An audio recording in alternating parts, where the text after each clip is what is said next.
It was just another Tuesday at Riverside Grocery in Seattle. Margaret pushed her cart down aisle 7, checking items off her list like she had done countless times before. Then she saw him, a young man in a store uniform, carefully packing groceries with a gentleness that made her heart skip a beat. 20 years ago, her 8-year-old son David vanished during a family picnic in Portland. One moment he was there, the next, gone forever. Something about this young man's movements felt impossibly familiar. The way he held things, the careful precision of his hands. Her breath caught. There, on his wrist, was a small crescent-shaped birthmark. The birthmark her David had. Margaret's hands trembled as 20 years of searching, praying, and hoping crashed down on her in an instant. She remembered that terrible day. David had run toward the woods during their picnic. She called his name, but he never answered. Now, her son stood just feet away, completely unaware that his mother had finally found him. "Can I help you with anything else today, ma'am?" David asked with the gentle voice she remembered from his childhood. Margaret's voice broke as she whispered the name she hadn't spoken aloud in years with such hope. "David!" The word hung in the air between them like a prayer finally reaching heaven. David stopped what he was doing, his hands frozen over the grocery bags, a strange look crossing his face. I'm sorry, do I know you?" David asked, but something in his voice suggested a memory trying to surface. Margaret remembered pushing him on swings, his laughter echoing through the playground as he begged her to push him higher. With shaking hands, Margaret reached into her purse and pulled out a worn photograph of a little boy with the exact features. David stared at the photo, his breathing becoming shallow as something deep inside him stirred to life. "This is you," Margaret whispered. "This is my son. This is my David who disappeared 20 years ago." David took a step back, his world suddenly tilting on its axis as the impossible seemed to be unfolding before him. Other customers began to notice the emotional scene unfolding, but Margaret only had eyes for the son she thought she'd lost forever.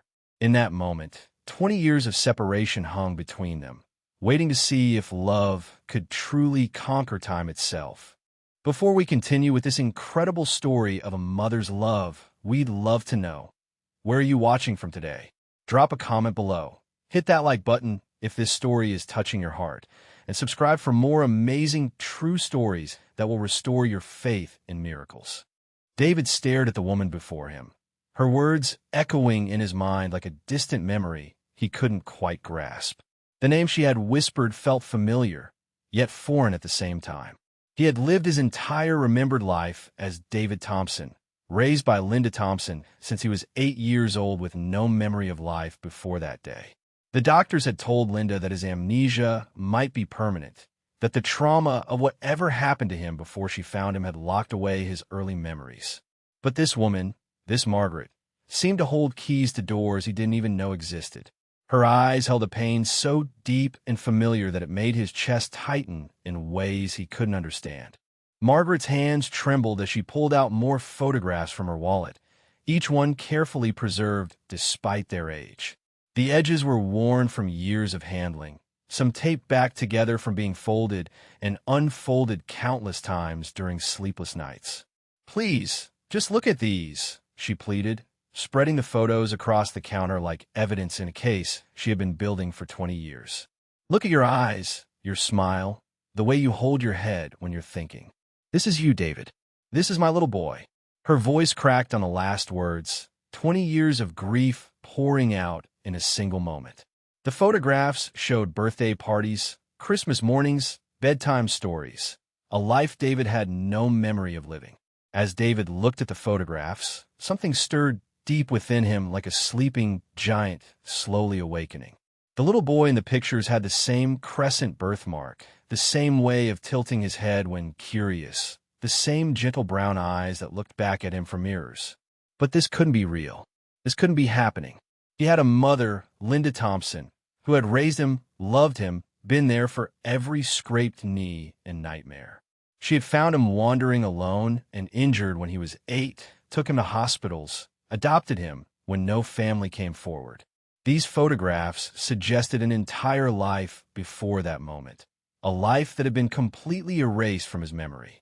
The contradiction made his head pound with confusion and fear. "I know this is overwhelming," Margaret said, her voice breaking with 20 years of suppressed hope and desperate love. "But I am your mother, Margaret Patterson. You disappeared from Laurel Hills Park in Portland on June 15th, 2005. You were wearing a blue striped shirt and those little sneakers with the dinosaurs you love so much. You had been begging me all morning to go to the park because you wanted to feed the ducks." The specificity of her memories hit David like a physical blow, each detail painting a picture of a life he should remember but couldn't. Her words felt like fragments of a dream he'd once had but could never quite recall upon waking. David became aware that other customers and employees were starting to stare at the emotional scene unfolding at his register. Mrs. Henderson from customer service was whispering to another employee, and his manager, Mr. Garcia, was starting to walk over with a concerned expression. This woman, this Margaret, seemed so certain, so desperate, her pain so raw and real that it was impossible to dismiss. But he couldn't just abandon his entire understanding of who he was based on old photographs and a stranger's claims, no matter how compelling they seemed. The weight of 20 years of searching was written across her face, and David found himself torn between skepticism and an inexplicable urge to comfort this woman who claimed to be his mother. "I understand you need time," Margaret said, quickly scribbling her phone number on a piece of paper torn from a grocery receipt. Her handwriting was shaky but urgent, as if she feared this moment might disappear like a mirage. "But please just meet with me after your shift. Give me 1 hour to explain everything. I have more photos, documents, medical records with your birthmarks documented. I've been searching for you for 20 years, hired private investigators, never stopped believing I would find you someday." Her eyes held a mixture of desperation and hope that David found impossible to ignore, like looking at someone drowning who had just spotted a life preserver. Against his better judgment and every rational thought screaming in his mind, David found himself taking the piece of paper. Something about this woman's pain felt genuine, and the photographs were undeniably compelling in ways that made his chest ache with emotions he couldn't name. I get off at 6, he said quietly, his voice barely audible above the grocery store's ambient noise.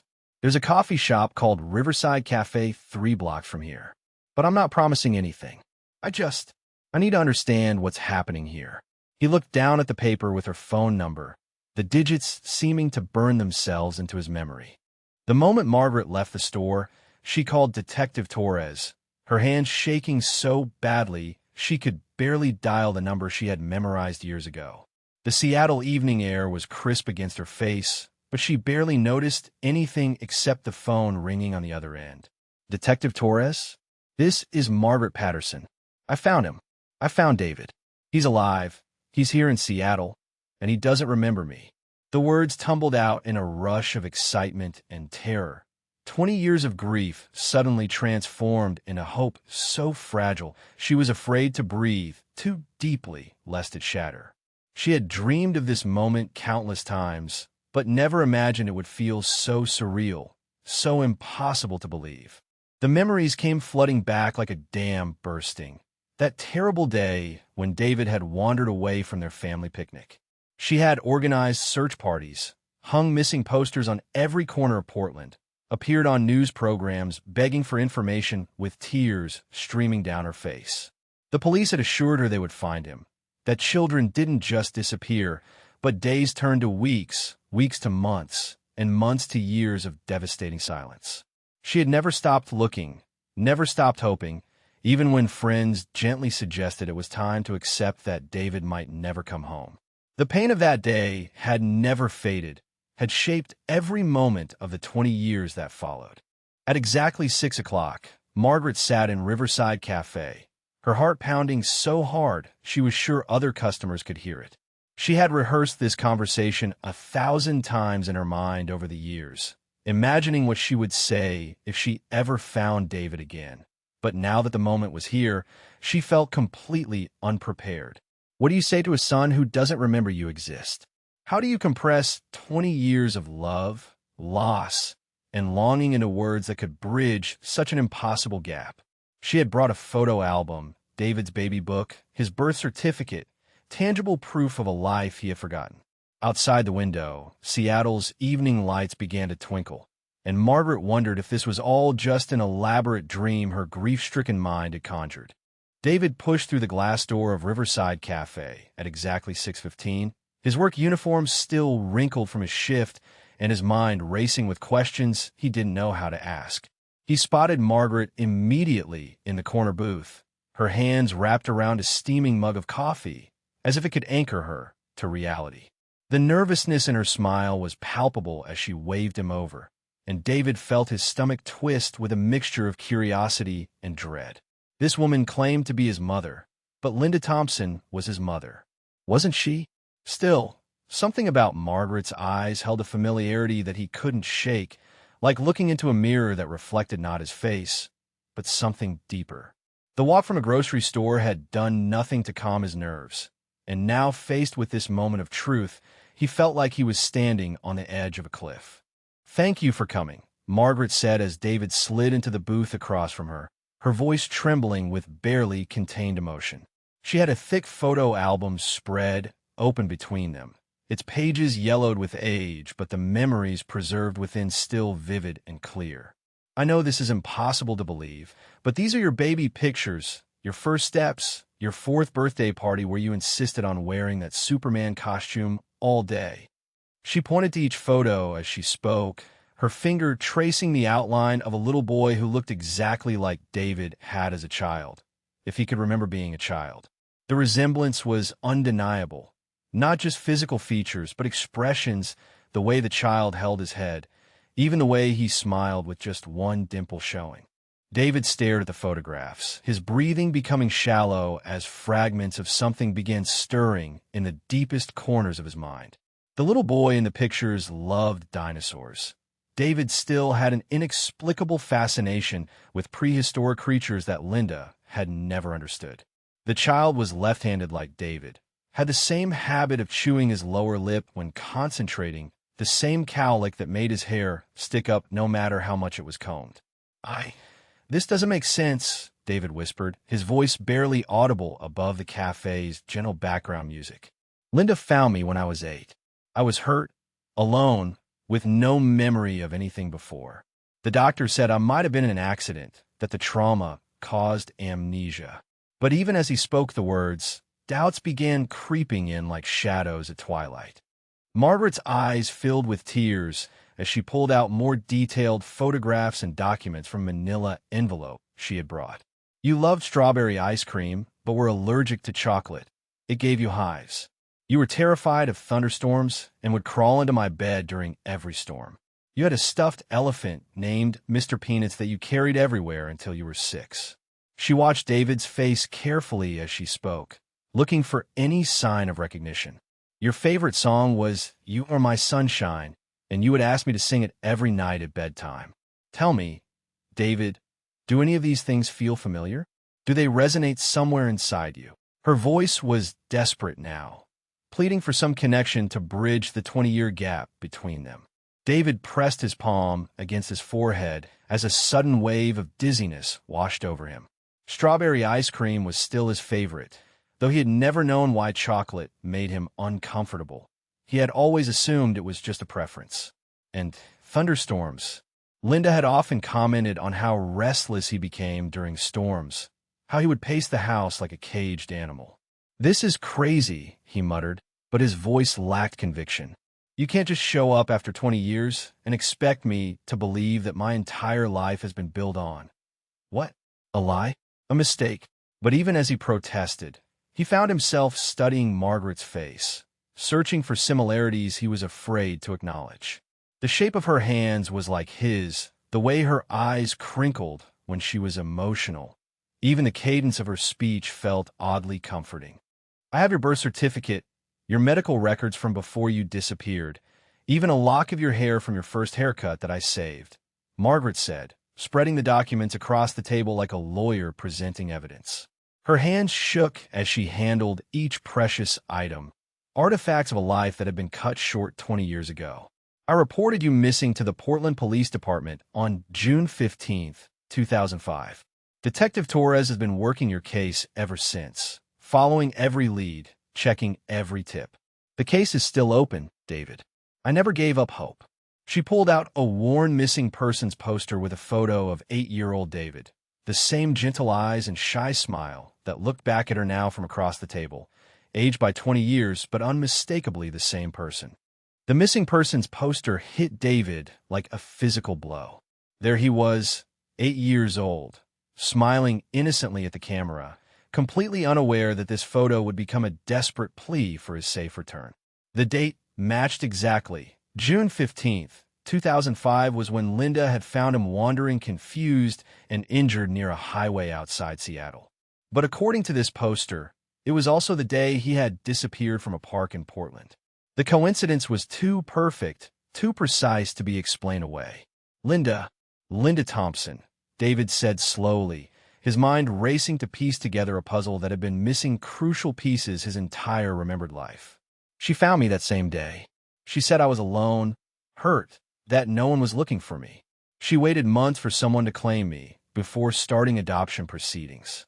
Margaret's breath caught in her throat at the mention of Linda Thompson.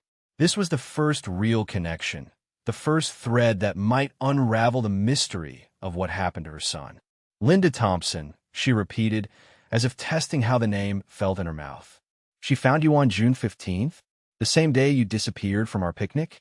David, that's over 150 miles from where you went missing. How would an 8-year-old boy travel that distance alone? Her investigative instincts, honed by 20 years of searching, were already calculating possibilities, exploring scenarios that might explain the impossible gap between Portland and Seattle. I need to meet this woman, David. I need to understand how she found you and why she never tried to locate your family. David felt like he was drowning in a sea of conflicting emotions and impossible possibilities. Linda had been the only mother he had ever known, the woman who had nursed him back to health, loved him unconditionally, given him a home and name. But Margaret's evidence was overwhelming, her grief too raw and genuine to be fabricated. Linda raised me, he said quietly, his voice carrying both loyalty and growing confusion. She's been my mother for 20 years. She saved me, took care of me when I had nowhere else to go. I can't just abandon her because someone shows up with old photographs. But even as he spoke, he found himself memorizing Margaret's face, searching for resemblances that were becoming harder to deny with each passing moment. Margaret reached across the table, her fingers stopping just short of touching David's hand, respecting his need for space while desperately wanting to bridge the physical gap between them. I'm not asking you to abandon anyone, she said gently, her voice carrying 20 years of patience learned through unbearable loss. I'm asking you to help me understand what happened to my son. Linda Thompson may hold the key to mysteries that have haunted me for 2 decades. Maybe there's an explanation that makes sense of all this, something that honors both the mother who raised you and the mother who never stopped looking for you. Her eyes held a plea that went beyond words, a mother's love that had survived 20 years of uncertainty and refused to be extinguished by time or impossibility. Outside the cafe window, Seattle's evening lights reflected her tears as she waited for David's response, knowing that whatever happened next would change both their lives forever. Margaret stood on the front porch of 1247 Maple Street, her heart pounding as she stared at the simple wooden door that separated her from answers she had been seeking for 20 years. The house was modest but well-maintained, with flower boxes under the windows and a small garden that spoke of someone who cared deeply about creating a nurturing home. David had reluctantly agreed to bring her here after their conversation at the cafe, though she could see the internal struggle written across his face as he rang the doorbell. This was the home where her son had grown up, where he had learned to ride a bike, celebrated birthdays, and formed the memories that should have been hers to cherish. The weight of 2 decades of missed moments pressed down on her shoulders as footsteps approached from inside. Linda Thompson opened the door with the kind of warm smile she always reserved for David, but her expression quickly shifted to confusion and then concern when she saw the strange woman standing beside her son. David, honey early. I wasn't expecting you until dinner time, she said, her voice carrying the gentle authority of someone who had spent years caring for others. Linda was smaller than Margaret had imagined, with silver hair pulled back in a neat bun and kind hazel eyes that had clearly spent decades looking at the world with compassion. She was still wearing her gardening gloves, dirt smudged on her apron, and Margaret could see why an 8-year-old boy would have felt safe with this woman. But the protective way Linda stepped slightly forward when she noticed Margaret's emotional state triggered something primal in Margaret's chest, a recognition of one mother encountering another. David shifted uncomfortably between the two women, feeling like he was standing at the center of a storm he didn't fully understand. "Linda, this is Margaret Patterson," he said, his voice strained with the weight of what he was about to reveal. She believes that I'm her son who disappeared 20 years ago." The words hung in the air like a challenge to everything Linda had built her life around for the past 2 decades.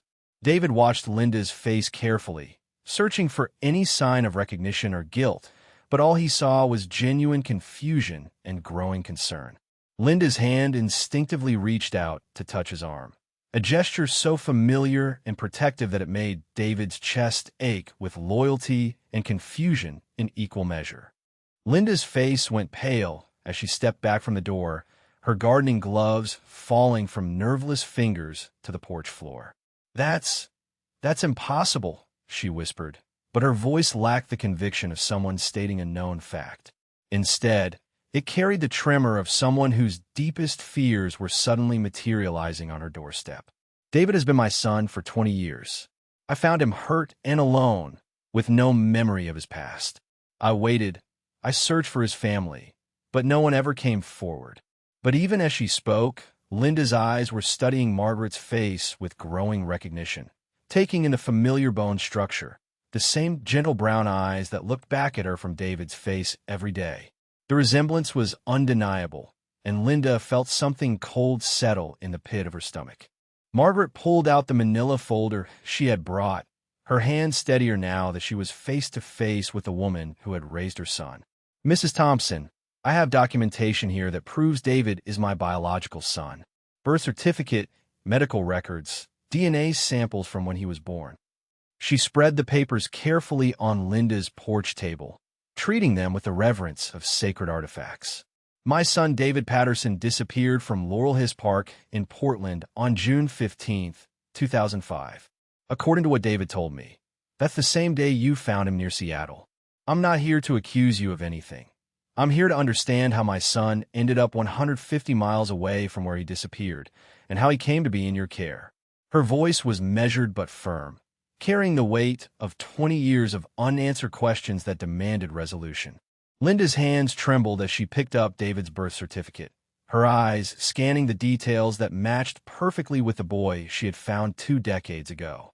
The birth date, the physical description, even the small note about the crescent-shaped birthmark on his left wrist, everything aligned with devastating accuracy.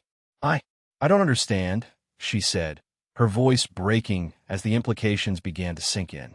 "When I found David, he was so hurt, so scared. He had been wandering alone for hours, maybe days. There were search parties, police reports filed, but no one connected him to a missing child from Portland." She looked up at Margaret with tears forming in her kind eyes. And for the first time in 20 years, Linda allowed herself to acknowledge the doubts she had buried deep in her heart about the circumstances of David's appearance in her life. The two women stared at each other across the porch table, both recognizing the shared experience of loving the same child, albeit in completely different circumstances. Margaret saw in Linda's eyes the same fierce protectiveness she had felt for David every day of his life, and Linda saw in Margaret's face the raw grief of a mother who had never stopped searching for a lost child. "You saved him," Margaret said quietly, her voice thick with emotion she had never expected to feel toward the woman who had unknowingly kept her son from her. "Whatever happened that day, however he ended up so far from home, you saved his life and gave him 20 years of love that I couldn't provide." The admission cost her everything, But Margaret could see the genuine care and devotion Linda had poured into raising David, and she couldn't bring herself to feel anything but gratitude. David watched the exchange between the two women who both claimed to be his mother, feeling like he was witnessing something both beautiful and heartbreaking. Linda had always been honest with him about the circumstances of their meeting, never hiding the fact that he had come to her with no memory and no family. But seeing her face Margaret's evidence, watching her confront the possibility that she had unknowingly been keeping a child from his biological mother, David felt a new understanding of the sacrifice Linda had made. "Linda," he said softly, his voice carrying 20 years of love and gratitude, "you are my mother. You raised me, loved me, were there for every important moment of my life. Nothing can change that." But even as he spoke the words of reassurance, David found himself studying Margaret's face, searching for the connection that felt increasingly undeniable. Linda wiped away tears with the back of her hand, leaving a small streak of garden soil across her cheek that somehow made her look more human, more vulnerable. "Please," she said, stepping aside and gesturing toward the door. "Please come inside. If David is truly your son, if I've unknowingly kept you apart all these years, then we need to talk about this properly." Her voice carried the weight of someone whose world was shifting beneath her feet, but also the strength of someone who had spent decades putting others' needs before her own. "I always wondered if someday someone would come looking for him. I prepared myself for that possibility, but I never imagined." She looked at Margaret with a mixture of respect and fear, knowing that everything was about to change forever. As they entered Linda's living room, Margaret was struck by the evidence of David's life that surrounded her: graduation photos, family pictures from holidays and birthdays, award from school and work achievements. 20 years of memories she had never been part of lined the walls and filled picture frames on every surface. But instead of jealousy, she felt an overwhelming sense of gratitude that her son had been loved so completely by this woman who had opened her heart and home to a lost child. Linda busied herself making tea, her hands needing something to do, while her mind processed the earth-shattering revelation that the boy she had raised might belong to another family. David sat quietly between them, the weight of 2 decades of love and loyalty pulling him in directions he had never imagined possible, while outside the afternoon light faded into evening, marking the end of one chapter of their lives and the uncertain beginning of another. David sat in his car outside St. Matthew's Community Church at 7 in the morning, 3 days after the earth-shattering meeting between Margaret and Linda.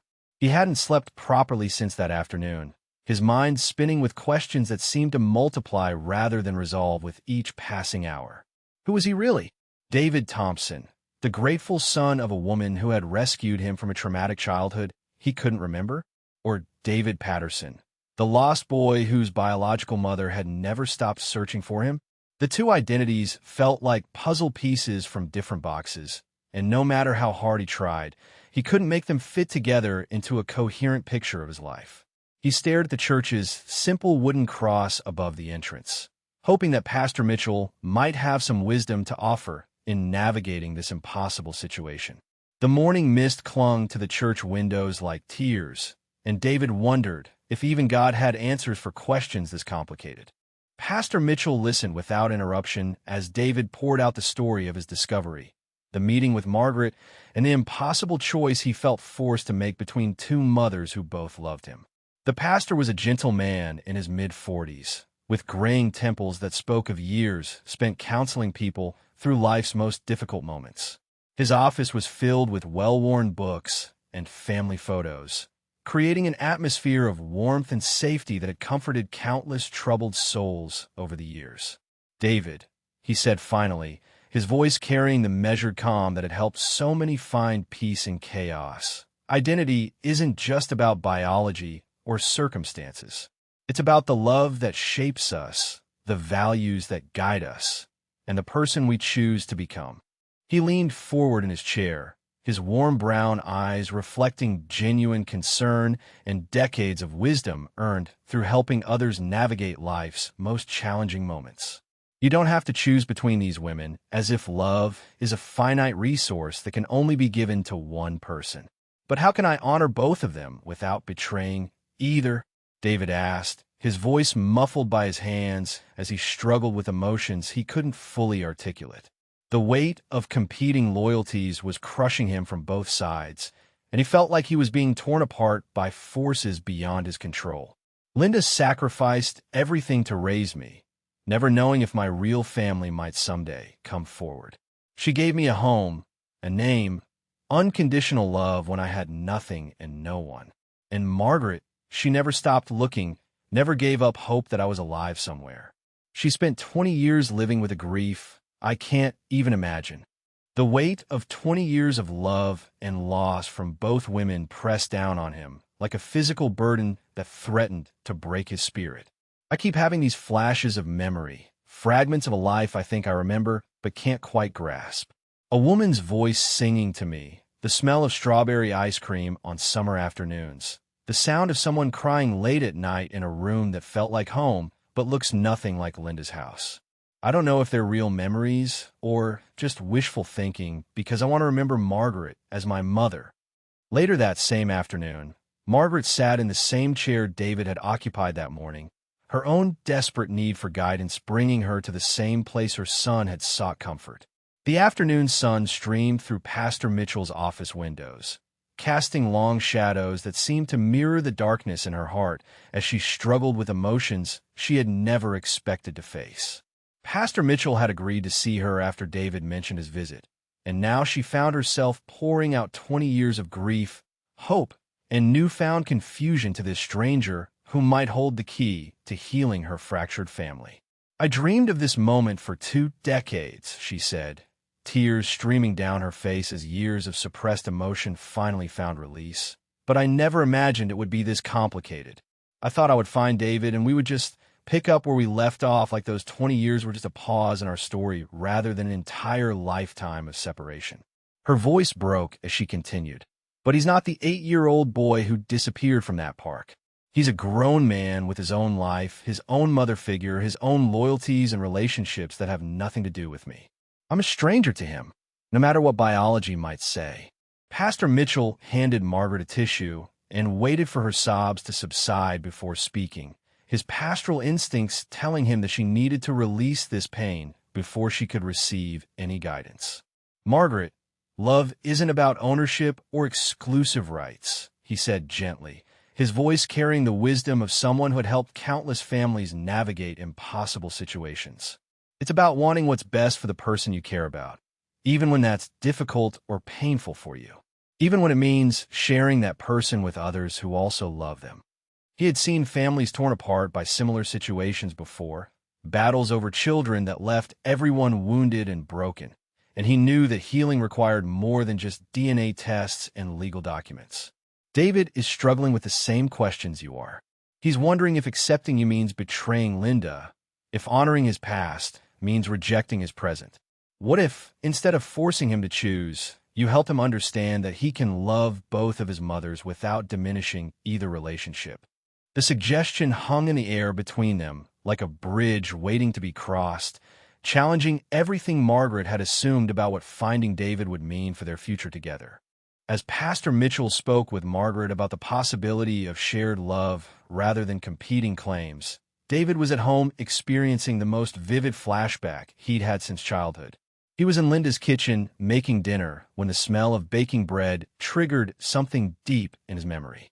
Suddenly, he was 8 years old again, standing on a step stool in a kitchen that looked nothing like Linda's, helping a woman with shoulder-length brown hair roll out cookie dough. The woman was singing softly, "You are my sunshine, my only sunshine," and David could feel the warmth of her love surrounding him like a blanket.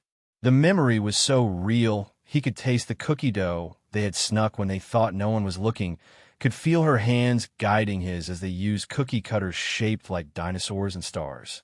When the flashback ended, David found himself sitting on Linda's kitchen floor, tears streaming down his face as he realized he had just remembered his biological mother for the first time in 20 years. Linda found David on the kitchen floor and immediately knelt beside him. her maternal instincts overriding any confusion or fear she might have about his emotional state. "David, honey, what's wrong?" she asked, her voice carrying the same gentle concern that had comforted him through countless childhood nightmares and teenage heartbreaks. When he told her about the memory, about suddenly remembering Margaret baking cookies and singing to him, Linda felt her heart break and heal simultaneously. She had always known this day might come, had prepared herself as much as anyone could prepare for the possibility of losing the child they had raised. But seeing David's pain, understanding that he was caught between two worlds and two loves, Linda made a decision that would change everything. "David," she said quietly, helping him to his feet, "I think it's time we invited Margaret over for dinner.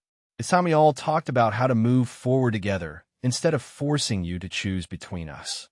That evening, Pastor Mitchell prepared the small meeting room adjacent to his office for what he hoped would be the first of many counseling sessions for David's unique family situation. He had spent years studying family dynamics and trauma recovery, but this case presented challenges he had never encountered before. How do you help a young man integrate two completely different versions of his identity? How do you guide two mothers who both have legitimate claims to the same child? As he arranged chairs in a circle and prepared materials about family counseling and identity integration, Pastor Mitchell found himself praying for wisdom beyond his own understanding. He had suggested that all three of them meet together for the first session, knowing that the only way forward was through honest communication and a willingness to put David's well-being above their own needs and fears. Alone in his bedroom that night, David experienced a flood of returning memories that seemed to unlock with each passing hour. He remembered Margaret reading him bedtime stories, remembered the way she would check under his bed for monsters and leave a nightlight on in the hallway. He remembered a father figure, too, a man with kind eyes who would throw him high in the air and catch him, making him shriek with laughter. But most powerfully, he remembered the day everything changed. He was playing in Laurelhurst Park, chasing a butterfly that led him deeper into the woods than he had ever gone before. He remembered getting lost, scared, walking for what felt like hours until he reached a road where a kind woman in scrubs found him crying and disoriented. That woman had been Linda, and now David understood that his two mothers were connected by more than just their love for him. They were connected by a moment of fate that had forever altered all their lives. The next evening, all four of them sat in Pastor Mitchell's meeting room, the air heavy with 20 years of unspoken truths and unresolved emotions. Margaret and Linda sat across from each other, two women who had never met but shared the most important connection imaginable, their love for the same child. David sat between them, literally and figuratively, still struggling with his returning memories and the impossible task of honoring both relationships without betraying either. Pastor Mitchell looked at each of them in turn, seeing the love, fear, hope, and determination written across their faces. "We're here because we all love David," he began, his voice gentle but authoritative, "and love requires us to find a way forward that honors everyone's feelings while prioritizing David's emotional well-being. This isn't about legal custody or biological rights. This is about family in all its complicated, beautiful, and sometimes painful forms." As he spoke, David felt something shift inside him, a recognition that maybe, just maybe, he didn't have to choose between his two mothers after all. 3 weeks into their family counseling sessions, the tension in Pastor Mitchell's meeting room was palpable despite everyone's best efforts to remain civil and understanding. What had begun as hopeful conversations about blended families and shared love had gradually revealed deeper issues that threatened to tear apart the fragile peace they were trying to build. David sat rigidly between the two women who both claimed maternal rights over him, his shoulders tense with the weight of being pulled in opposite directions by people who loved him. Margaret had been pushing for more time alone with David, wanting to rebuild the relationship they had lost, while Linda struggled with the fear that she was being slowly erased from the life of the son she had raised for 20 years. Pastor Mitchell watched the dynamics carefully, recognizing the signs of a family system under extreme stress, where love itself could become a weapon if not handled with infinite care and wisdom. The sessions that were supposed to bring healing were instead creating more division, and everyone could feel the situation spiraling beyond their control. "I don't understand why this has to be so complicated," Margaret said, her voice carrying a frustration that had been building for weeks. "I know Linda raised David, and I'm grateful for that, but I am his biological mother. I carried him for 9 months. I gave birth to him. I was the one who taught him to walk and talk and tie his shoes." Her hands gestured emphatically as 20 years of suppressed maternal instincts poured out in a torrent of words. "I missed his first day of school, his high school graduation, teaching him to drive, helping him with homework, all the moments that make up a mother's relationship with her child. I can't get those years back, but I should at least be able to have a relationship with my son now, without feeling like I'm competing for scraps of his attention and affection." The resentment in her voice was unmistakable. 20 years of stolen moments that Linda had experienced while Margaret lived in agonizing uncertainty. Every photo on Linda's walls, every memory they shared, felt like a theft that could never be repaid or forgiven. Linda's eyes filled with tears as she struggled to maintain her composure in the face of Margaret's implicit accusations and growing resentment. "I didn't ask for this situation," she said, her voice trembling with hurt and defensive anger that was becoming harder to contain with each session. "I found a lost, injured child, and I did what any decent person would do. I took care of him. I spent sleepless nights when he had nightmares. I held him when he cried. I cheered at his soccer games and helped him through his first heartbreak." Her voice grew stronger as she continued, fueled by 20 years of memories that felt suddenly under attack and threatened. "I didn't steal him from you, Margaret. I saved him when he needed saving, and I loved him when he needed loving. You can't just waltz back into his life and expect him to forget the woman who actually raised him." The fear in her voice was palpable.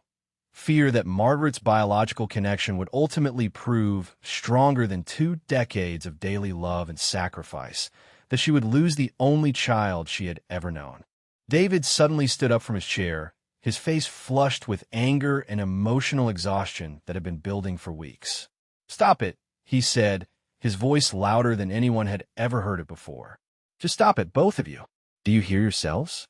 You're fighting over me like I'm some kind of prize to be won instead of a person with feelings and needs of my own."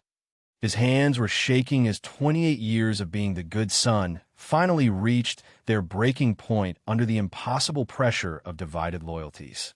"I'm tired of being pulled in 2 directions by people who claim to love me, but can't seem to understand that their fighting is destroying me piece by piece." He looked back and forth between Margaret and Linda, seeing the shock and hurt on their faces, but feeling too overwhelmed to care about their feelings when his own were being completely ignored in their battle for his affections. "I didn't ask for this situation, and I'm tired of feeling guilty for existing, for being found, for having 2 mothers who can't figure out how to share me without making me feel like I'm betraying one of you every moment of every day." While the family struggled through their emotional crisis in therapy, Detective Torres was receiving the official DNA test results that would provide scientific confirmation of what everyone already knew in their hearts. The laboratory technician handed him the sealed envelope containing results that would legally and medically prove David's identity beyond any shadow of doubt. Torres had ordered the most comprehensive DNA analysis available, including mitochondrial DNA testing that could trace maternal lineage with absolute certainty. As he opened the envelope and scanned the results, he felt the satisfaction of finally being able to provide concrete answers after 20 years of uncertainty and speculation. The numbers on the page were unambiguous. David Thompson was indeed David Patterson, Margaret's biological son who had disappeared from Laurel Hills Park in 2005. The probability of error was less than 1 in 10 billion, making this as close to absolute scientific certainty as modern technology could provide. Detective Torres immediately called Margaret with the official DNA confirmation, knowing that having legal documentation of David's identity would be crucial for whatever came next in this complicated family situation. "Margaret, I have the official DNA results," he said, his voice carrying the authority of 20 years of police work and the satisfaction of finally having definitive answers. "David is your son. The test confirms maternal lineage with 99.999% accuracy. There is no doubt whatsoever. He could hear Margaret's sharp intake of breath on the other end of the line, followed by tears that she had been holding back for weeks while waiting for this scientific validation of what her heart already knew. This gives you legal standing as his biological mother, but more importantly, it gives David concrete proof of his identity and origins. He can stop questioning whether his memories and instincts are real. They are, and now we have the science to prove it.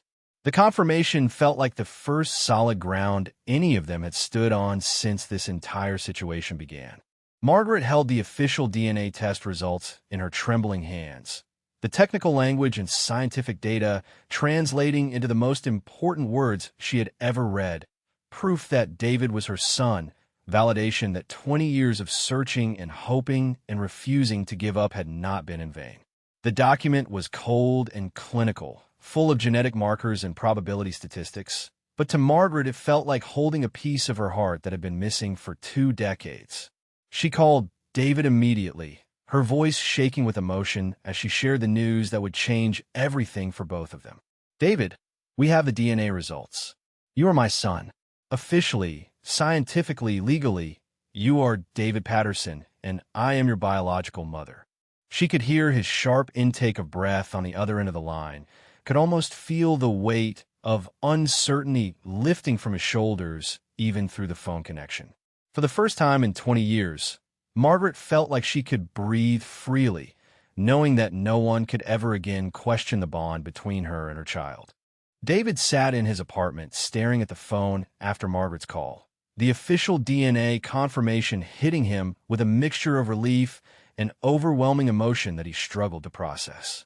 Finally, he had scientific proof of who he was, and end to the questions and doubts that had plagued him since that first encounter in the grocery store. He was David Patterson, son of Margaret Patterson, and no amount of amnesia or lost time could change that fundamental truth about his identity. But even as relief washed over him, David felt a new kind of pressure settling on his shoulders. The weight of expectations and the knowledge that this confirmation would only intensify the battle between Margaret and Linda for his loyalty and affection. He picked up his phone to call Linda, knowing that she deserved to hear this news from him rather than learning about it through other channels. "Linda," he said when she answered, his voice gentle but firm, "the DNA results are in. Margaret is my biological mother.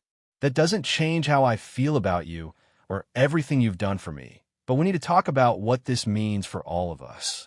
Linda felt her heart sink as David delivered the news she had been dreading since the moment Margaret first appeared in their lives. The official DNA confirmation meant that her worst fears were now scientific reality. David belonged to another family, had another mother who had legal and biological claims that trumped 20 years of love and care. "I knew this day would come," she said quietly, her voice steady despite the tears streaming down her face. "From the moment I found you, I knew that someday your real family might come looking for you. I just hoped. I hoped that maybe they never would, that you could stay my son forever." The pain in her voice was devastating, but beneath it was something else, a strength and grace that had sustained her through 20 years of single parenthood and would carry her through whatever came next. "David, honey, you need to know that no matter what happens, no matter what the DNA says or what the courts decide, you will always be my son in every way that matters. Biology doesn't erase love, and love doesn't have expiration dates." The official DNA confirmation had barely been processed when the story leaked to the local Seattle news media, turning David's private family crisis into a public spectacle that threatened to destroy any chance of healing or reconciliation. Channel 7 News had somehow obtained details about the case and was running it as their lead story. Local man discovers he's missing child after 20 years. Reporter Sarah Chun stood outside David's grocery store workplace as he finished his evening shift, her cameraman capturing his shocked and horrified expression as he realized his most personal family business was now being broadcast to hundreds of thousands of viewers. This is David Thompson, who we now know is actually David Patterson, the little boy who disappeared from a Portland park 20 years ago, the reporter announced to her television audience. The violation felt complete and devastating. Not only was David's identity crisis being played out on public television, but Margaret and Linda's painful conflict was now entertainment for strangers who had no understanding of the complex emotions and relationships at stake. As David ducked back into the store to avoid the cameras, he realized that their private hell had just become infinitely more complicated. The media circus that erupted after the DNA confirmation transformed David's quiet life into a nightmare of public scrutiny that he was completely unprepared to handle. Every time he left his apartment or went to work, reporters with microphones and cameras were waiting, shouting questions about his kidnapping, his two mothers, and his miraculous reunion. The grocery store parking lot became a staging ground for news vans from Portland, Seattle, and even national networks who had picked up the story as a heartwarming tale of family reunion. But David felt nothing heartwarming about having his most private pain broadcast to strangers who treated his trauma like entertainment. The constant attention made him feel like a zoo animal on display, with everyone wanting a piece of his story, but no one caring about the emotional toll of having his entire life dissected in public. Margaret found herself thrust into the spotlight as the grieving mother whose 20-year search had finally ended in miracle and reunion, but the media attention felt like a violation rather than vindication. Reporters camped outside her Portland apartment, calling her cell phone at all hours and digging into every detail of David's disappearance and her subsequent search efforts. "Mrs. Patterson, how does it feel to have your son back?" they shouted, as if 2 decades of agony could be summarized in a soundbite for the evening news. The questions were invasive and often insensitive. Did she blame Linda for not trying harder to find David's real family? What legal action was she planning to take? Would she be seeking custody of her adult son? Margaret tried to explain that the situation was complicated, that there were no villains in this story, but the media preferred simple narratives of good versus evil. Linda felt under siege in her own home as reporters and photographers surrounded her house, turning her quiet residential street into a media zoo that her neighbors resented and feared. The narrative that had emerged in the press painted her as either a saint who had rescued David or a potential kidnapper who had kept him from his real family, with no middle ground for the complex truth of her situation. Her phone rang constantly with requests for interviews, book deals, and movie rights, while strangers on social media debated her motives and actions based on incomplete information and sensationalized reporting. The woman who had spent 20 years quietly raising David and asking for nothing in return now found herself the subject of speculation, judgment, an invasion of privacy that felt like punishment for her years of selfless love. She stopped going to work, stopped answering her phone, and drew all her curtains. But even in the sanctuary of her own home, she could hear the reporters shouting questions. The breaking point came when David returned to his apartment after a particularly brutal day of media harassment to find reporters had somehow gotten into his building and were waiting in the hallway outside his door. The invasion of his last private space felt like the final straw in a situation that had already pushed him far beyond his emotional limits. Without thinking clearly, driven by desperation and a primal need to escape the suffocating attention, David threw clothes into a suitcase and made a decision that would terrify both his mothers more than anything else that had happened in the past month. He turned off his phone, left a brief note saying he needed space to think, and drove out of Seattle with no destination in mind except away from the cameras, the questions, and the impossible expectations that everyone seemed to have for how he should feel about his situation. Margaret discovered David's disappearance when she tried to call him after seeing particularly harsh coverage of their story on the evening news, only to reach his voicemail repeatedly. Her maternal instincts, honed by 20 years of worst-case scenarios, immediately went into overdrive as she imagined all the terrible things that could happen to her son in his current emotional state. The thought of losing David again, just weeks after finding him, was more than she could bear, and she found herself reliving all the trauma and terror of his original disappearance. She called Linda despite their ongoing conflict, knowing that their personal issues were irrelevant compared to David's safety and well-being. "Linda, I can't reach David," she said when Linda answered, her voice shaking with barely controlled panic. His phone goes straight to voicemail, and he's not at his apartment. With all this media attention and the pressure we've been putting on him, I'm terrified he might do something desperate. Linda's maternal instincts kicked in a moment. She heard the panic in Margaret's voice. And 20 years of loving David overrode any personal animosity she felt toward his biological mother. "I'm coming to get you," she said, already grabbing her keys and coat. "We'll find him together." The drive to Margaret's apartment was tense and silent, both women lost in their own fears and guilt about the role they had played in driving David to this breaking point. When Linda arrived, she found Margaret waiting on the curb, both women united for the first time by their shared terror and love for David rather than divided by their competing claims on him. They drove through Seattle checking all the places David might go: his workplace, the coffee shop where he and Margaret had first talked, the church where he had sought counseling, but found no trace of him anywhere. David had driven for hours through the night, following winding mountain roads that led him away from the city and the chaos of his public life, until he reached a small lake in the Cascade Mountains that reminded him of somewhere from his childhood. As the sun rose over the water, he sat on a fallen log and tried to make sense of the impossible situation his life had become. The silence was profound after weeks of constant noise, questions, and demands on his emotions. And for the first time since Margaret had whispered his name in that grocery store, David felt like he could think clearly about what he actually wanted rather than what everyone else expected from him. The lake was peaceful and isolated, with no cell phone service and no reporters, just the sound of water lapping against the shore and birds calling to each other across the trees.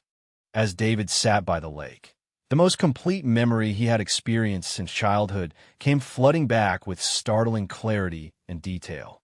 He was 8 years old again, at this very lake with Margaret and a man he now remembered as his father, during what felt like the happiest day of his life before everything went wrong.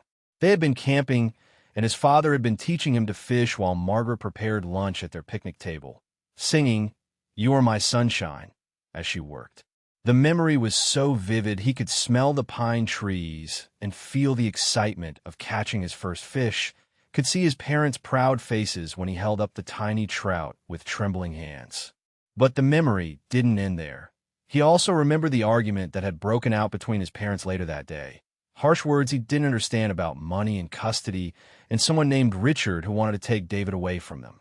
Margaret and Linda found David at the lake after a frantic search that had taken them across 3 counties and involved multiple police departments. Linda had remembered David mentioning this area once as a place he felt drawn to, but had never understood why, and her intuition had proven correct. When they spotted his car parked at the remote trailhead, both women felt a mixture of relief and trepidation about what they might find. They approached David carefully, not wanting to startle him or trigger another flight response, and found him sitting quietly by the water with a peaceful expression they hadn't seen on his face in weeks. "David," Margaret called softly, her voice carrying across the water, "we've been so worried about you." He turned to look at them, and both women were surprised to see that the confusion and conflict that had dominated his features for weeks had been replaced by something that looked almost like clarity. David looked at the 2 women who had both shaped his life in fundamental ways. And for the first time since this entire situation began, he felt ready to have the conversation that needed to happen between all 3 of them. "I remember this place," he said quietly, gesturing to the lake that sparkled in the afternoon sunlight. "I was here with Margaret and my father the day before I disappeared. I remember them talking about someone who wanted to take me away from them, someone they were afraid of." He took a deep breath before continuing, his voice steady despite the magnitude of what he was sharing. "I don't think my disappearance was an accident. I think someone took me deliberately, and somehow I ended up injured and alone where Linda could find me." The implications of his recovered memory hung in the air between them like a revelation that changed everything they thought they knew about the past 20 years. "Margaret, Linda, I need both of you to hear this. I don't want to choose between you anymore. I want us to figure out how we can be a family together, because that's what we are now, whether any of us planned it or not." David looked out over the peaceful water, gathering the courage to share the fragmented memories that had been haunting him for weeks. "The day before I disappeared, "We came here as a family," he began, his voice quiet but steady.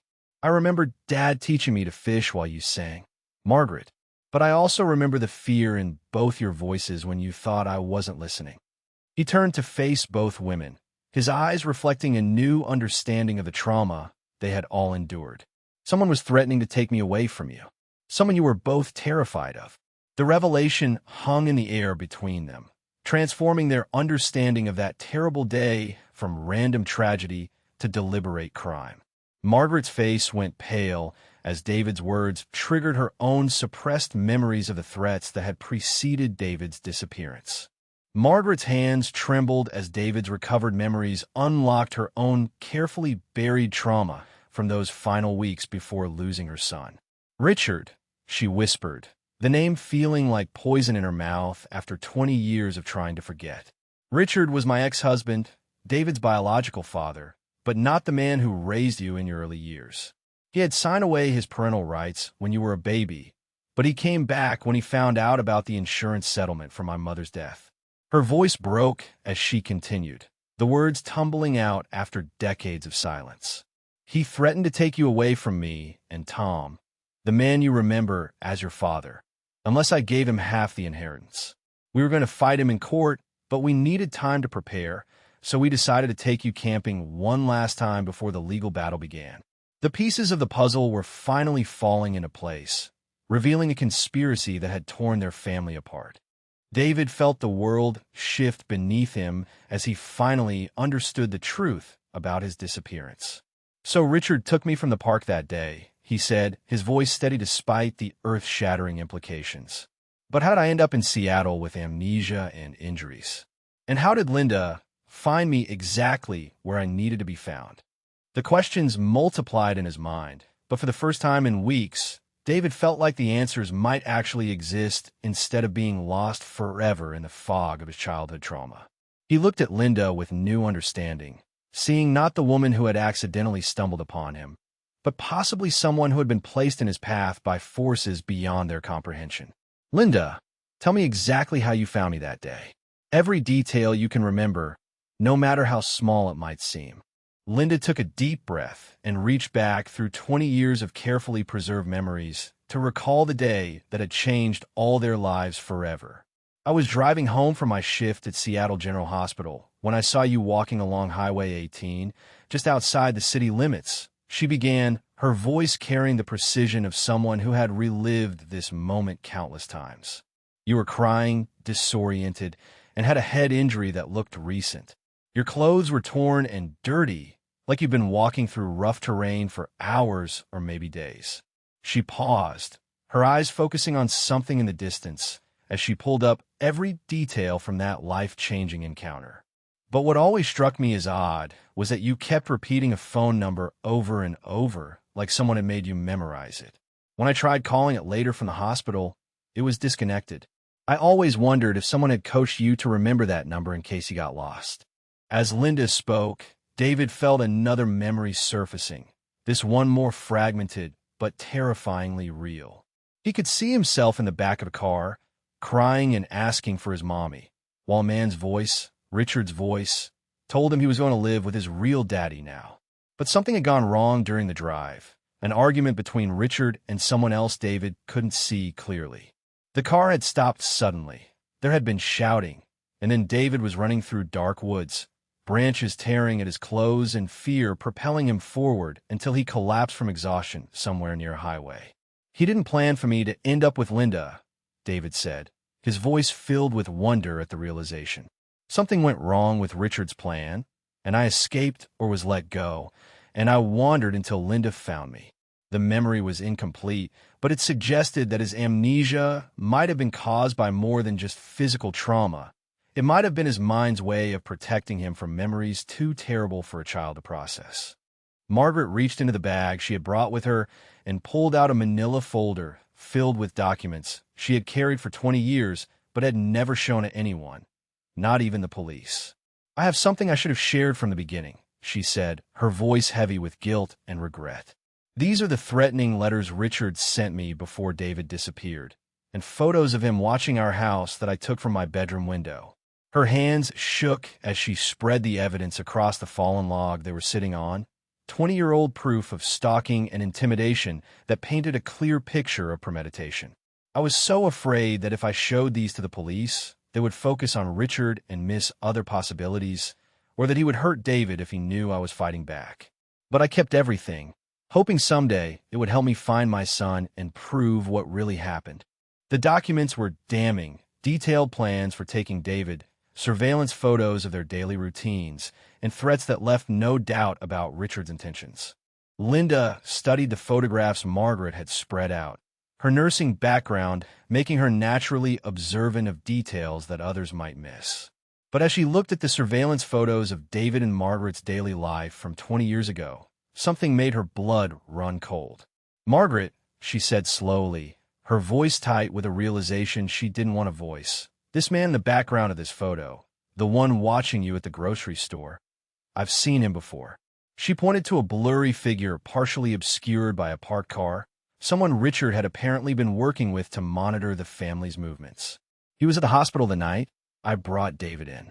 He claimed to be a social worker, checking on found children, but something about him made me uncomfortable. When I insisted on staying with David during his examination, the man left and never came back." The implications were staggering. Richard's conspiracy had extended beyond just taking David, and somehow Linda had unknowingly interfered with whatever plan they had for him after the abduction. David stood up from the log. His entire body language changed from the confused and conflicted young man who had fled Seattle just days earlier. The pieces of his life were finally forming a coherent picture, and with understanding came a sense of purpose he had never felt before. "We need to contact Detective Torres immediately," he said, his voice carrying new authority and determination.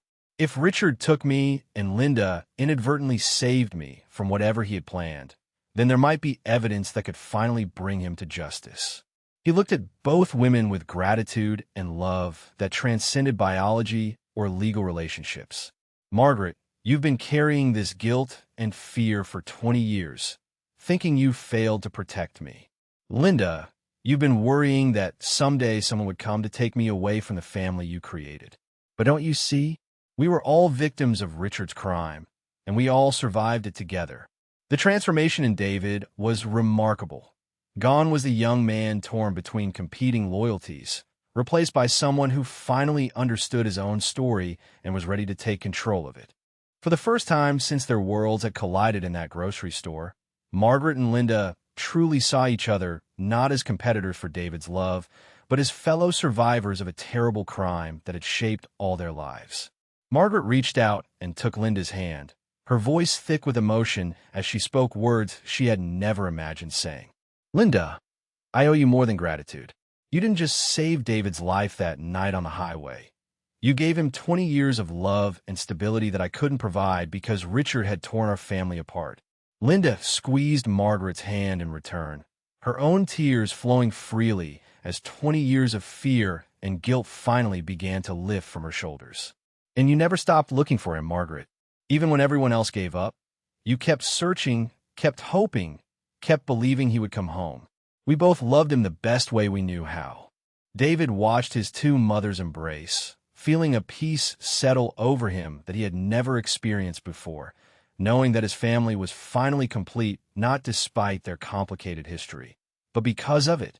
As the sun began to set over the lake where David had recovered his memories and his family had found their way back to each other, the three of them walked together toward the car that would take them back to face whatever challenges lay ahead. David walked between his two mothers, no longer feeling torn between them, but supported by them, knowing that he had gained something precious that few people ever experience, a family bound not just by biology or circumstance, but by choice, forgiveness, and unconditional love. "When we get back to Seattle, we're going to call Detective Torres together," David said, his voice steady and confident. "We're going to tell him everything we've learned, and we're going to make sure Richard pays for what he did to our family. But more importantly, we're going to figure out how to move forward as the family we've chosen to be." Margaret and Linda nodded in agreement, both women finally understanding that David's love wasn't something that needed to be divided or competed for. It was something that could be shared and multiplied, creating bonds that were stronger than any single relationship could ever be. 3 days after their breakthrough at the lake, Detective Torres sat across from David, Margaret, and Linda in the police station's main conference room, surrounded by 20 years of case files and new evidence that painted a disturbing picture of calculated kidnapping and conspiracy. The threatening letters Margaret had finally shared, combined with David's recovered memories and Linda's testimony about the suspicious man at the hospital, had given Torres the breakthrough he needed to reopen the investigation with new leads and federal involvement. What we're looking at here is a premeditated abduction that went wrong, Torres explained, spreading crime scene photos and timeline documents across the table. Richard Patterson didn't just take David impulsively. He had been planning this for weeks, possibly months, and he had help. The detective's voice carried the weight of someone who had worked this case for 2 decades and finally saw justice within reach. While Detective Torres pursued the criminal investigation, Margaret and David began the delicate process of rebuilding their relationship by exploring the childhood memories that David's amnesia had stolen from both of them. Margaret had brought over boxes of photo albums, home videos, and keepsakes that she had preserved for 20 years, hoping that visual reminders might help trigger more of David's lost memories. "This was your 3rd birthday party," she said softly, pointing to a photo of a little boy with chocolate cake smeared across his face and a huge smile. "You insisted on wearing your Superman costume, even though it was the middle of winter." David studied the photos intently, searching for recognition in the faces and places that should have been familiar, feeling frustrated when some memories remained just beyond his grasp, while others came flooding back with startling clarity. That same evening, Linda and David fell back into their familiar routine of preparing dinner together. But now their conversation carried new depth and understanding about their relationship and its place in David's larger story. "I always wondered if this day would come," Linda admitted as she seasoned the chicken they were preparing. "Not just someone coming to claim you, but you needing to understand where you came from before you could fully appreciate where you ended up." She watched David dice vegetables with the same careful precision she had taught him years earlier, seeing both the 8-year-old boy she had rescued and the man he had become through their shared experiences. "I want you to build a relationship with Margaret, David. Not because I'm trying to be noble, but because I love you enough to want you to be whole, and being whole means understanding all the parts of yourself."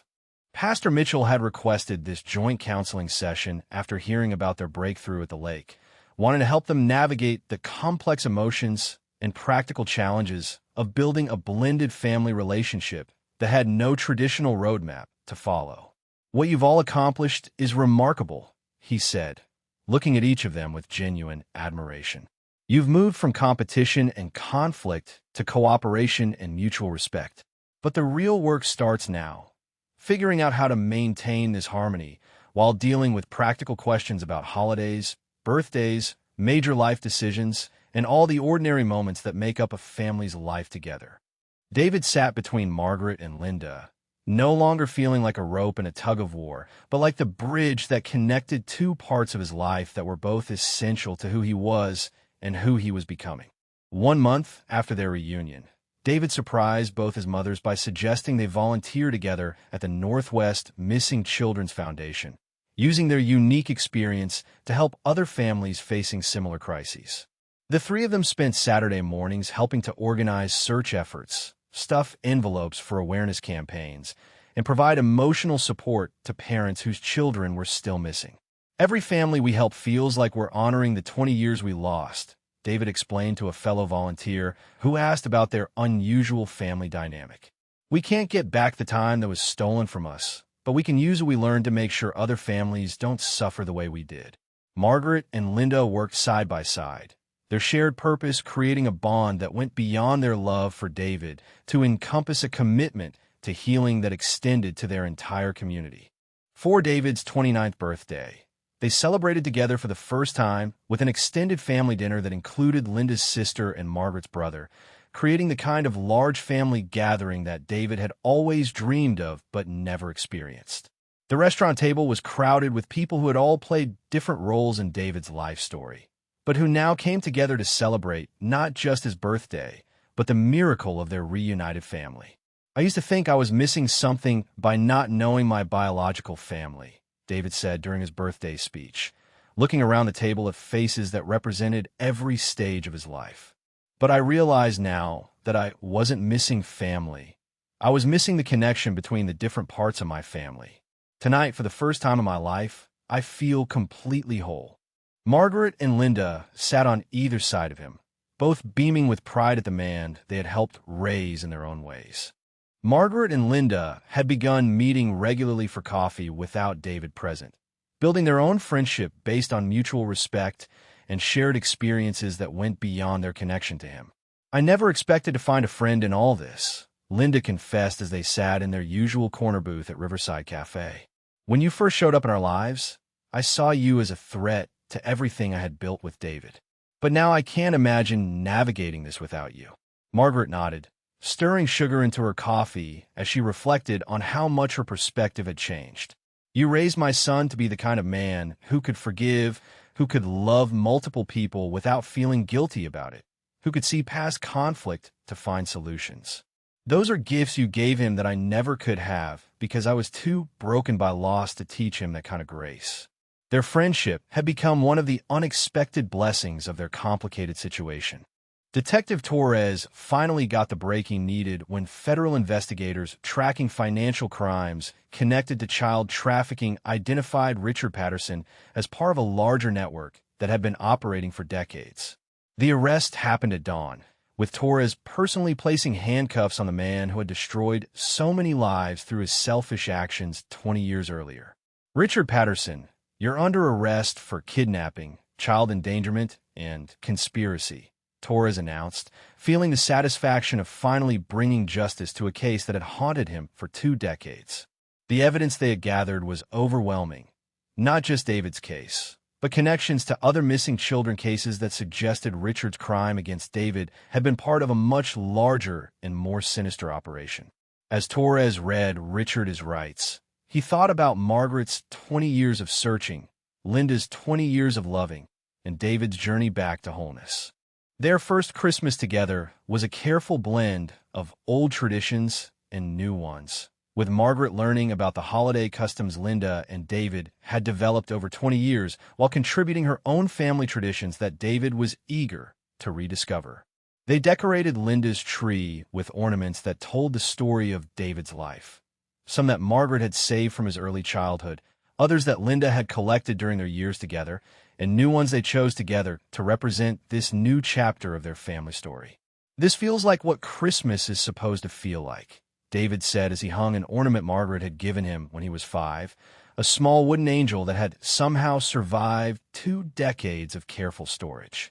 Not just celebrating the holiday, but celebrating the miracle of family finding each other against impossible odds.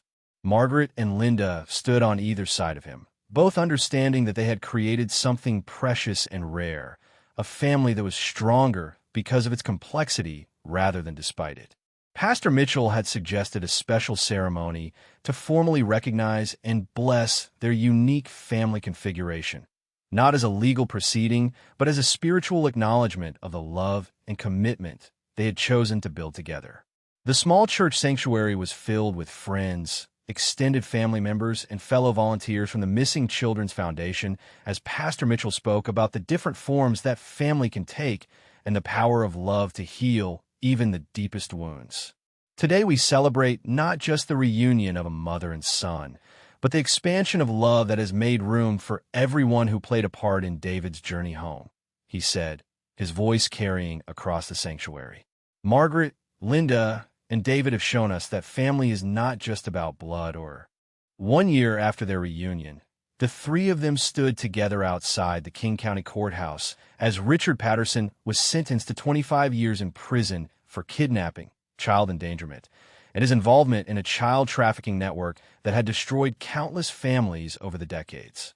Detective Torres had built an airtight case with their help, and Richard's conviction brought closure not just to David's family, but to dozens of other families whose children had been victims of his criminal enterprise.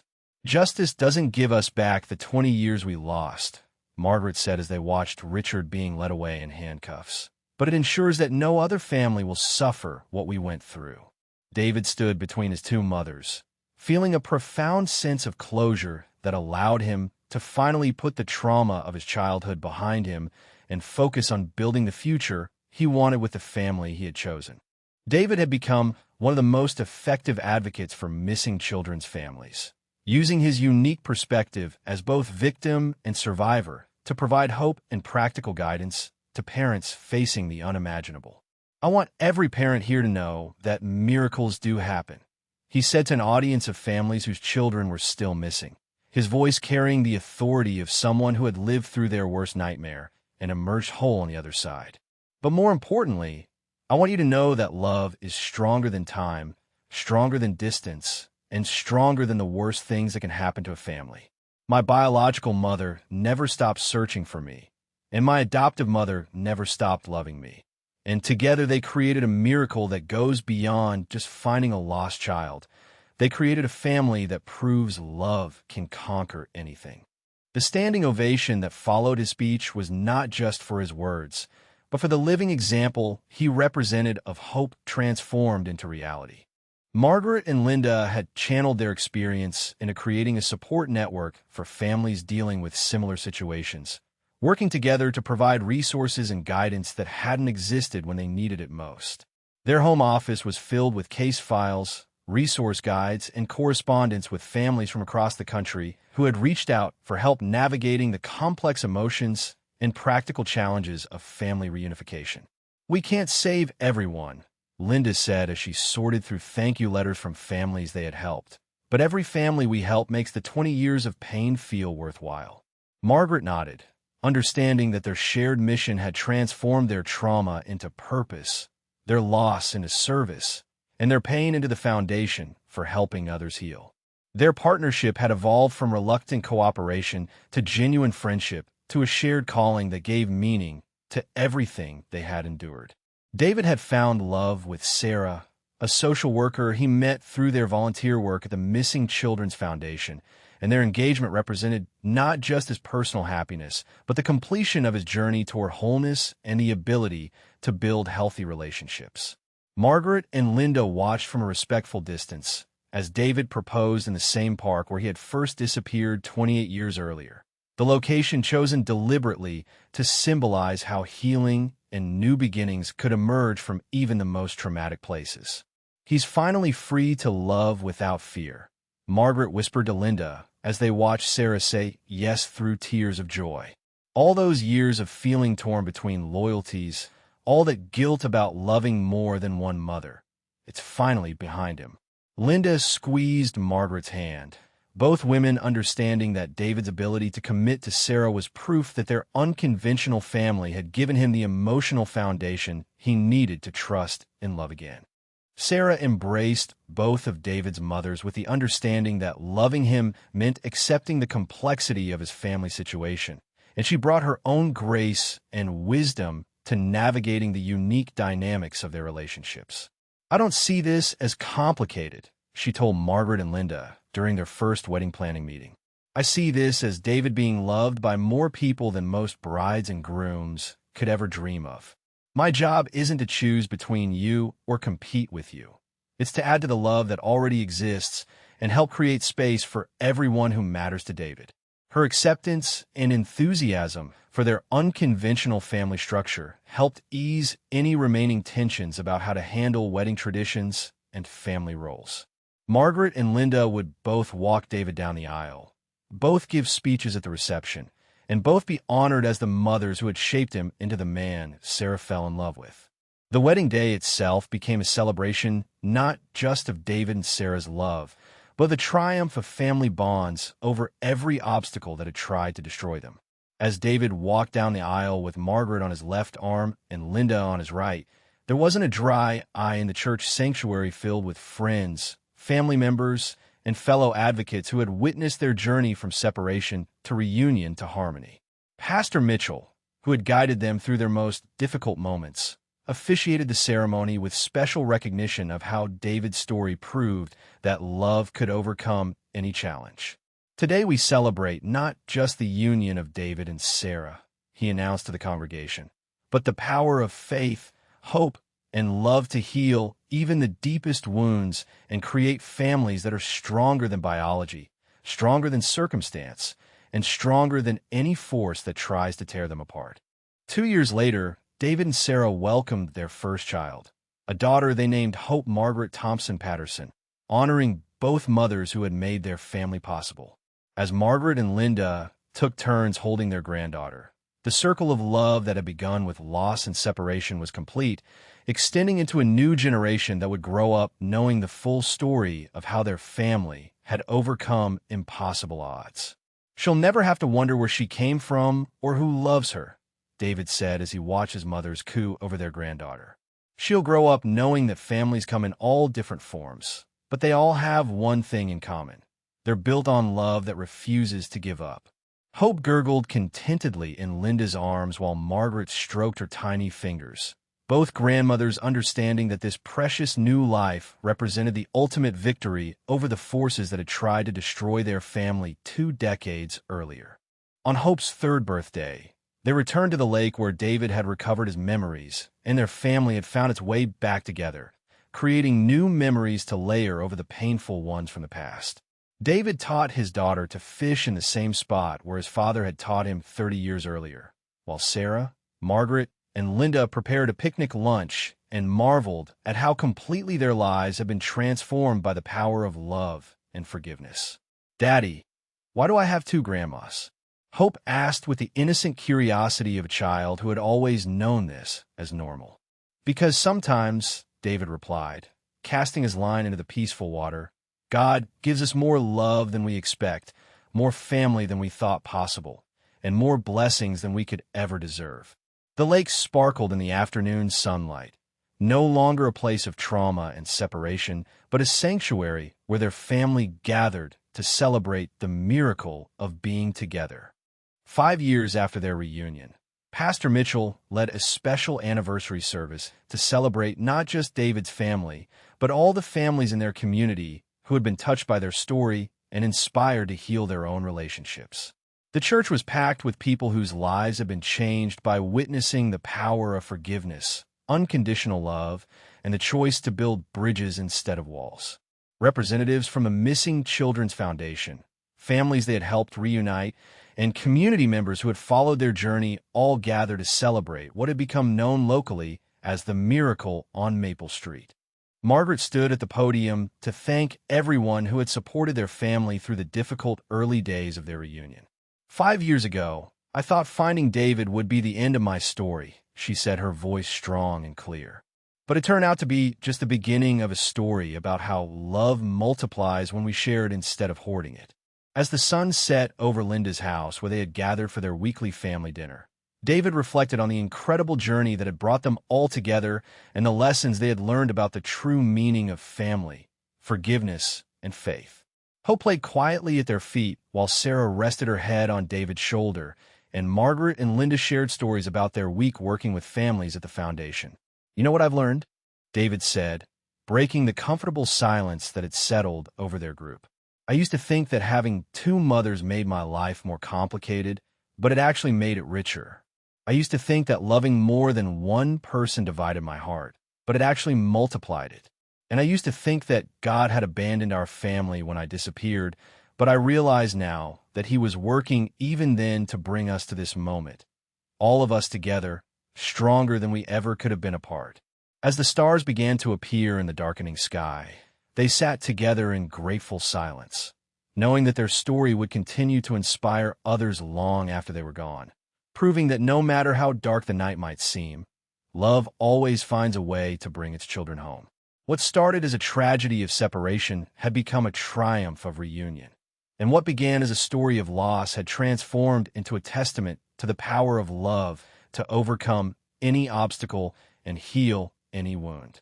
Their family was living proof that miracles still happen, that prayers are still answered, and that love truly can conquer all. Where are you watching from?